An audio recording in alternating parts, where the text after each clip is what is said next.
حضرت انس بن مالک رضی اللہ تعالیٰ عنہ آپ روایت کرتے ہیں کہ آقا علیہ الصلوۃ والسلام نے ارشاد فرمایا کہ ذکر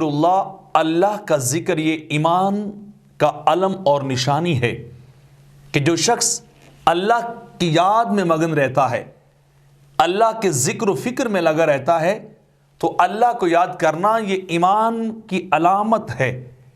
ایمان کی پہچان اور نشانی ہے کہ یہ بندہ خدا کو ماننے والا ہے، اللہ کا اقرار کرنے والا ہے۔ اور دوسری بات فرمائی کہ اللہ کا ذکر منافقت سے بیزاری ہے، منافق اللہ کا ذکر نہیں کرتا، اللہ کا ذکر ہمیشہ مومن کرتا ہے۔ صاحب ایمان اللہ کی یاد میں مگن رہتا ہے، تو اللہ کا ذکر یہ منافقت سے بیزاری کا نام ہے۔ اور تیسری بات میرے آقا نے ارشاد فرمائی کہ اللہ کا ذکر شیطان سے بچنے کا کلا ہے، بچنے کا ذریعہ ہے،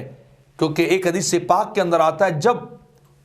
انسان اللہ کا ذکر کرتا ہے تو شیطان جو اس کے دل کے اوپر اپنا پنجہ گاڑ کے بیٹھا ہوتا ہے، تو ایک بار اللہ کرنے سے اتنے انوار بندے کے اوپر نازل ہوتے ہیں کہ ابلیس وہاں سے دوڑ جاتا ہے، ابلیس وہاں سے بھاگ جاتا ہے۔ تو یہ ابلیس سے بچنے کا سب سے بڑا ذریعہ اللہ کا ذکر ہے۔ اور اگلی بات فرمائی کہ جہنم سے نجات اور دوری کا سبب بھی اللہ کا ذکر ہے۔ اللہ کرنا یہ انسان کو جہنم سے بچاتا ہے۔ ایک حدیث پاک کے اندر آتا ہے، میرے آقا فرماتے ہیں کہ جہنم سے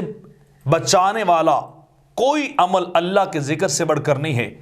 اللہ کا ذکر وہ عمل ہے جو سب سے زیادہ انسان کو جہنم سے بچاتا ہے۔ تو جو اللہ کو یاد کرنے والا ہو، اللہ کا ذکر کرنے والا ہو، رب کرنے والا ہو، اللہ کی تسبیح الاپنے والا ہو، ایسا خوش نصیب آدمی کبھی جہنم نہیں جاتا، بلکہ جہنم اس سے دور بھاگتی ہے کہ یہ آنے والا وہ خوش نصیب ہے کہ جس کے وجود کے اندر، جس کے ایک ایک جز کے اندر اللہ کا ذکر ہے، اللہ کے ذکر کے انوار و تجلیات اور برکات ہیں۔ تو ایسے شخص کو جہنم جلاتی نہیں ہے، بلکہ اس شخص سے جہنم دور ہوتی جاتی ہے۔